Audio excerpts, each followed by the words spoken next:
सास के साथ सोने वाली बहू। रजनी और अमर की शादी को अभी कुछ ही महीने हुए थे। अमर अपनी पत्नी रजनी से बहुत प्यार करता था। शुरू के कुछ दिन तो सब कुछ ठीक ठाक चलता रहा, लेकिन फिर छोटी छोटी बातों पर अमर और रजनी का झगड़ा होने लगा। अरे, तुमने फिर से गीला टॉवेल बेड पर डाल दिया। कितनी बार तुमसे कहा है कि सारा बेड गीला हो जाता है। अरे गुस्सा क्यों कर रही हो? गलती हो गई मुझसे, अगली बार ध्यान रखूंगा। बस हर बार पर बस यही कह के चल देते हो। सारा दिन सफाई तो मुझे करनी पड़ती है ना। देखो रजनी, इस तरह नाराज मत हो। मैंने कहा ना, मैं ध्यान रखूंगा आगे से। और फिर रात के वक्त रजनी अपना बिस्तर उठाकर बेडरूम से बाहर जाने लगती है। अरे क्या हुआ रजनी? सुबह वाली बात पर अभी तक नाराज हो क्या? नहीं, ऐसी कोई बात नहीं है। तो फिर तुम अपना बिस्तर लेकर कहाँ जा रही हो? मैं मम्मी जी के कमरे में सोने जा रही हूँ। मम्मी जी अकेली है ना। अरे कैसी बात करती हो रजनी? शादी के बाद लड़कियां अपने पति के पास अपने बेडरूम में सोती हैं। सास के पास कौन सोता है? मैंने कहा ना, मेरा मन कर रहा है इसलिए मैं मम्मी जी के पास सोने जा रही हूँ। अरे रजनी, मेरी बात तो सुनो यार। मेरा भी तो मन करता है ना तुमसे प्यार करने का, तुम्हारे साथ रहने का। ऑफिस से थका हारा आया हूँ और तुम मम्मी जी के पास सोने जा रही हो। देखो, मुझे आज अपनी सास के पास सोने का मन है और मैं जा रही हूँ। इतना कहकर रजनी अपनी सास के साथ सोने के लिए उनके कमरे में चली जाती है। रजनी बेटा, तुम यहाँ? मम्मी जी, क्या मैं आपके पास सो सकती हूँ? हाँ हाँ बेटा, क्यों नहीं, क्यों नहीं, बिल्कुल सो सकती हो। लेकिन सब ठीक तो है ना? अमर के साथ झगड़ा हुआ है क्या? नहीं नहीं मम्मी जी, मैं रोज रोज इनके साथ उस कमरे में सोकर बोर हो चुकी हूँ। थोड़ा सा चेंज हो जाएगा इसलिए आपके पास सो जाती हूँ।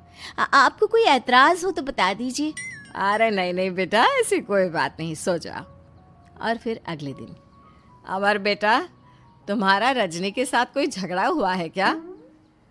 नहीं तो मम्मी, ऐसे तो कोई बात नहीं है। क्यों, क्या हुआ?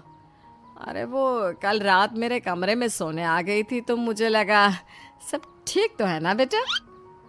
नहीं मम्मी जी, वो ऐसी बस उसका मन किया होगा। कह रही थी कि मम्मी अकेली है इसलिए आपकी चिंता हो रही थी। पर अगली रात को फिर से रजनी अपना बिस्तर उठाकर सास के कमरे में पहुंच जाती है। रजनी बेटा, आज फिर से मेरे पास सोने आ गई। मम्मी जी, आपको मेरा अपने पास आना अच्छा नहीं लगता? अगर ऐसी बात है तो मैं बाहर ड्राइंग रूम में चली जाती हूँ। अरे नहीं नहीं बेटा, ऐसा कुछ नहीं है। पर अमर अपने कमरे में अकेला होगा ना? अरे तो वो कौन से 6 महीने के छोटे दूध पीते बच्चे हैं, उनको डर थोड़ी ना लगता है। इतने बड़े हो गए हैं, 1-2 दिन अकेले सो लेंगे तो कुछ बिगड़ नहीं जाएगा।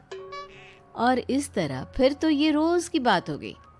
रजनी रोज अपना बिस्तर उठाती, अपनी सास के पास आकर सो जाती। सास उससे कुछ इसलिए नहीं कहती है क्योंकि उसे लगता है कि बहू बुरा मान जाएगी। एक दिन सुबह सुबह, माँ मेरे लिए चाय बना दो, ऑफिस जाने का टाइम हो रहा है। अरे बेटा, तो रजनी से क्यों नहीं कह देते? मुझे उससे बात करने का बिल्कुल भी मन नहीं है। अरे आखिर क्या बात है बेटा, तुम इतने उदास क्यों लग रहे हो?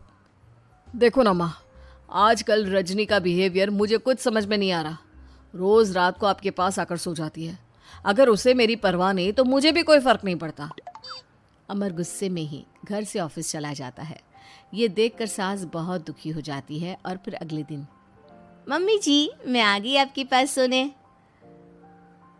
हाँ बहू, सो जाओ।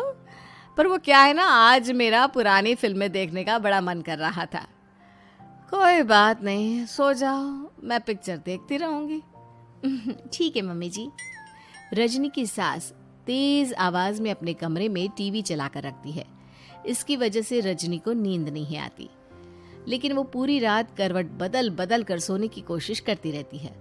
सास को लगता है कि अब रजनी उसके कमरे में सोने नहीं आएगी, लेकिन अगली रात फिर रजनी उसके कमरे में सोने के लिए पहुंच जाती है। मम्मी जी, मैं आ गई। अरे बेटा, मुझे लगा कि कल तुम ठीक से सो नहीं पाई थी। जाओ अपने कमरे में आराम से सो जाओ ना बेटा। अरे नहीं मम्मी जी, कोई प्रॉब्लम नहीं है। इतना कहकर रजनी फिर से अपनी सास के कमरे में सो जाती है। आधे घंटे बाद, बेटा जरा मेरे पैरों पर तेल तो लगा दे। ठीक है मम्मी जी। रजनी अपनी सास के पैरों पर तेल लगाकर जैसे ही सोने लगती